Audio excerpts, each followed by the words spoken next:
안녕하세요. 오늘은 존 칼빈 16번째 이야기를 나눠보도록 하겠습니다. 오늘 내용을 들어보시면 칼빈이 정말 마냥 엄격하기만 하고 좀 이제 상대방을 숨막히게 하는 사람인가 라는 것에 대해서 이제 의구심을 느낄 만한 이제 내용들이 나옵니다.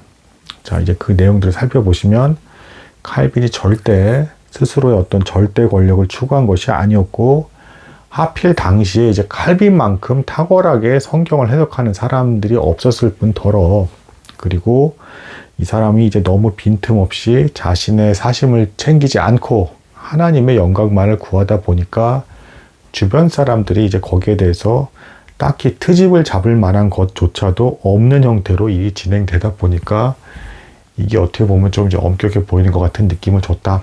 이렇게 말씀드려야 맞을 것 같습니다. 제가 억지스럽게 이제 칼빈을 이제 변화하려고 하는 건 아닙니다. 실제 그 증거에 대해서 한번 하나씩 살펴보도록 하겠습니다. 자, 지난번에 칼빈이 이제 제네바시로 와서 이제 그 교회 개혁을 이제 진행을 하는데 네 가지의 직분을 세웠다라고 그랬죠. 목사, 장로, 그 다음에 교사, 집사. 근데 일단은 우선 직분자를 이렇게 세워간다라는 것 자체가 이제 자신이 자기 멋대로 교회를 치르겠다라는 뜻은 없다는 것이 이제 분명합니다. 정말 자기가 자기 뜻대로 자기 마음대로 교회를 이제 구성하고 만들고 싶다라고 한다 그러면 직분자를 최대한 늦게 세워야죠. 근데 직분자를 세우는 일을 했다. 자, 그리고 이제 이것도 이제 한번 좀 살펴봅시다. 칼빈이 엄격하다는 소리를 주변에 들었는데 이거를 역으로 잘 생각을 해보세요. 주변에 자신을 비난할 수 있게끔 허락을 했다는 얘기입니다. 이게 무슨 얘기냐면 이때 당시에 이제 칼빈이 물론 가장 이제 영향력 있는 목회자로서 이제 그 개혁을 진행하기는 하지만, 자, 이 사람들의 일과 이제 목회자들의 일과에 대해서 조금 이제 이해를 하실 필요가 있어요. 이때 어땠냐면 일단 목회자는 기본적으로 평일에 반드시 일정 시간만큼의 이상을 가난한 자, 병자, 그리고 죄인들까지도 신방을 해야 됐습니다.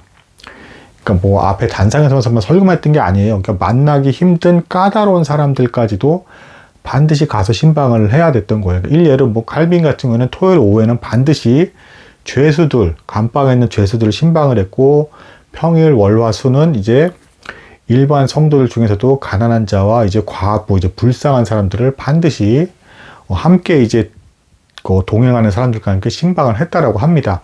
일단 요게 있었고요. 목요일 날에는 이제 제네바 시의회에 모여서 이제 교회의 권징을 시행하는 데 있어서 어떤 사람이 이제 뭐 성례나 이제 말씀을 듣는 거나 성도의 교제에 있어서의 제한을 받게 돼서 이제 좀 교회에서 이제 벌을 줘야 되는가, 뭐 이런 것들을 이제 혼자 정한 것도 아니고요. 목회자들끼리 함께 앉아서 그걸 의논을 했다라고 합니다. 자, 그리고 칼빈이 이제 칼빈 주석서라든가 이제 놀라운 성경 해석을 이제 낼 수 있었던 이유가 있습니다. 정확히 말하면 혼자만 탁월했던 게 아니고 금요일 날엔 또 이제 어떤 시간을 가졌냐. 예를 들면 이제 돌아가면서 했는데 한 목사가 이제 어떤 특정 성경 이제 본문에 대해서 해석을 해요. 그런데 그걸 들은 다른 목회자들이 나는 이렇게 생각한다라고 하면서 서로 막 주고받았습니다. 그러면서 언제든지 자유롭게 비판이 가능하게끔 그렇게 해놨어요. 그러니까 다른 목사가 칼빈한테 당신은 너무 이제 엄격하고 이제 빈틈이 없습니다라는 비난을 들어도 칼빈은 이걸 인정하고 수용을 했던 것입니다. 이해가 가나니까 칼빈이 주변 사람들이 자신에 대해서 조금도 비판을 못하게끔 만든 게 아니라 오히려 그거를 하라고 독촉을 했습니다. 심지어는. 그리고 또 따로 1년에 4번의 이제 분기별로 해서 이제 나눠서 4번의 시간 동안에 또 목사들끼리 따로 모임을 갖습니다. 그리고 이제 거기서 뭘 하냐? 이 기간 동안에 우리가 뭘 잘못했는지에 대해서 좀 살펴보고 우리가 서로 뭘 고쳐야 됐는지에 대해서 한번 대화를 나눠보자. 그래서 이 시간 동안에는 칼빈이 이 다른 목사들에게도 엄청나게 강조를 했다고 합니다. 괜히 아부하지 마라. 절대 상대방에 대해서 너는 흠이 없다 이런 얘기 하지 마라. 반드시 사람이라면 어딘가에 빈틈이 있다. 각각 이 목사들별로 돌아가면서 이제 서로 상대방에 대한 목사들에서 평가를 하게 한 겁니다. 그래서 이런 부분은 고쳤으면 좋겠다라는 얘기가 나오게끔 그렇게 운영이 되었다. 자, 이런 사람을 과연 이제 권위주의적이라고 할 수 있을까요? 오히려 이때가 1500년대임에도 불구하고 더 권위주의지 않은 목회를 한 겁니다. 오늘날에는 사실 뭐 담임 목사나 이런 사람들에 대해서 이제 함부로 말을 할 수 없는 그런 분위기가 존재하죠. 근데 오히려 1500년대 때 이제 훨씬 더 낮은 마음으로 섬기고자 하는, 그리고 계속해서 자기 자신도 칼빈은 개혁의 대상으로 삼았다라고 했죠. 그래서 더 나은 사람으로 더 불쌍한 사람들까지 더 많이 섬기려고 애쓰는 모습이 이제 보여졌다.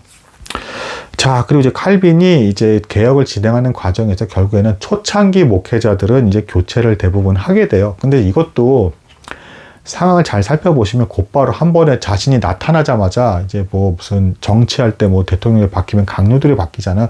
이런 식으로 황당하게 바꾼 게 아니라 한참 동안을 지켜봤습니다. 근데 그리고 이제 칼빈이 몇몇 목사들은 당신은 안 되겠다, 이제 목사를 그만두라. 그럼 이제 대부분이 좀 떠났다 그래요, 그 도시를. 근데 그럴 때에도 이제 한참 살펴보면서 이제 리스트를 만들었대요. 이거는 치명적인 것인가, 이것은 어쩔 수 없는 것인가, 이런 것들을 쭉 이제 만들어 놓고 고민하고 심사숙고를 했다라고 합니다.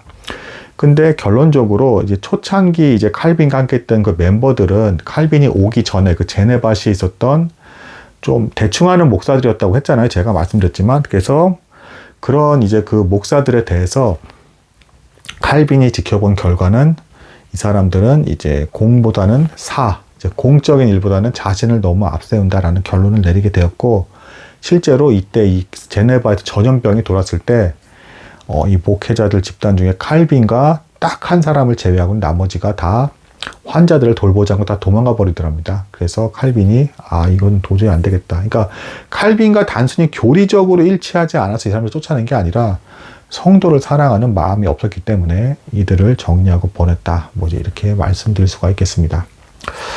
자, 그리고 이제 칼빈이 이제 예배를 어떻게 진행했는가라는 것에 대해서 예배 절차에 대한 이제 개혁도 진행을 하는데, 이것도 이제 좀 나눠보도록 하겠습니다.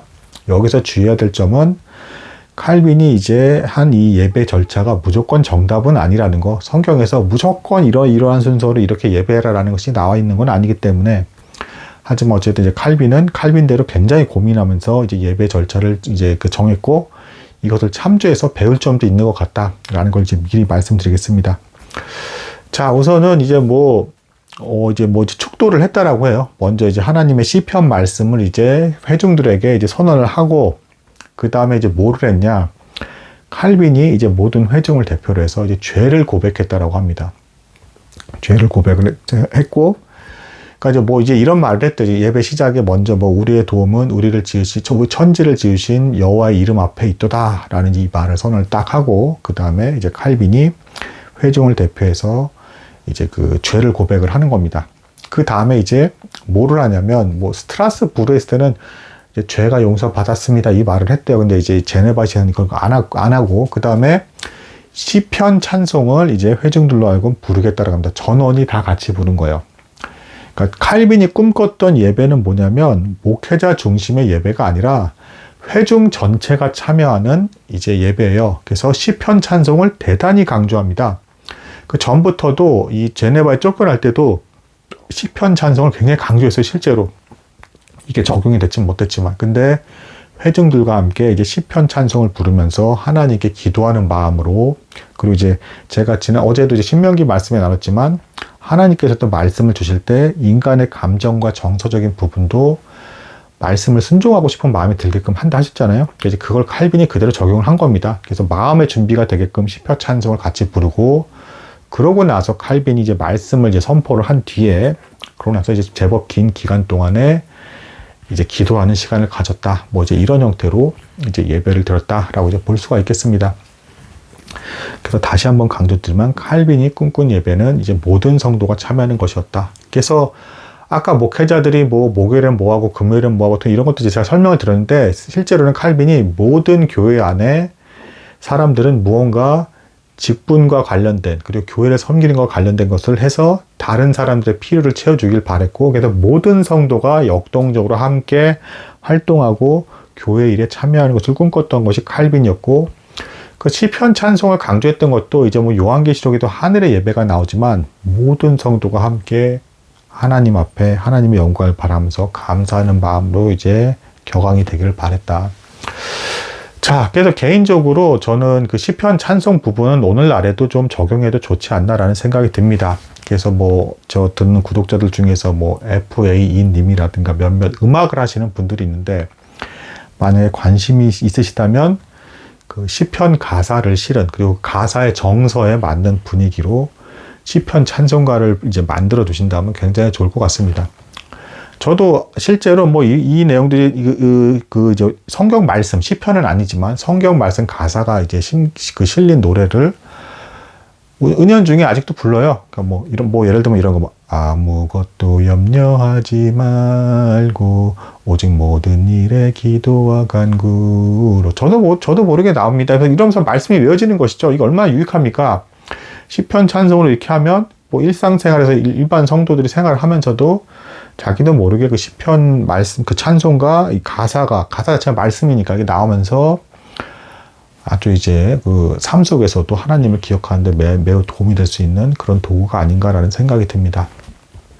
자, 그래서 오늘 내용, 칼빈이 이제 추구했던 것은 모든 성도가 함께 예배를 드리고 모든 성도가 교회의 일원으로서 상대방의 필요를 채워주는 이제 그런 이제 예배와 섬김을 원했다. 그러니까 목회자 중심의 그런 사역이 아니었다라는 것입니다. 그리고 칼빈이 몇몇 목회자들을 이제 내보내고 이제 개혁을 하는 과정 속에서도 신중하게 살폈지, 무슨 이 사회에서 무슨 정치하듯이 뭐 대통령이 바뀌면 강요가 쫙 바뀌듯 이런 식으로 교체한 게 아니었다. 그래서 가만 보니까 공적인 일보다 사적인 일을 우선순위를 두는 사람, 장기적으로 그렇게 사는 사람은 이제 어쩔 수 없이 내보냈다라는 겁니다. 내보내면서도 사실은 추천서를 또 써줬어요. 그러니까 어디로 가서 이렇게 지내라.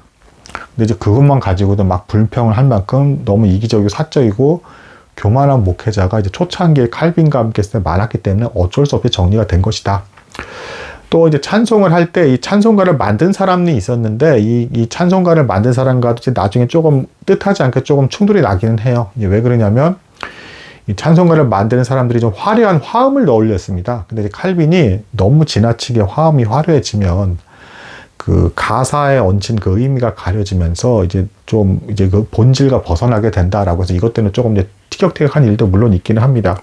하지만 어쨌든 이게 칼빈의 뜻대로 되든 누구 뜻대로 되든 칼빈 사리 사욕을 채우려고 했던 게 아니었잖아요. 어쨌든 모든 사람의 교회다라는 입장에서 칼빈은 항상 이제 개혁을 진행했다라는 것, 이 점을 알아두신다면 좀 많은 부분 오해는 좀 풀릴 것 같습니다. 오늘은 여기까지 나누도록 하겠습니다.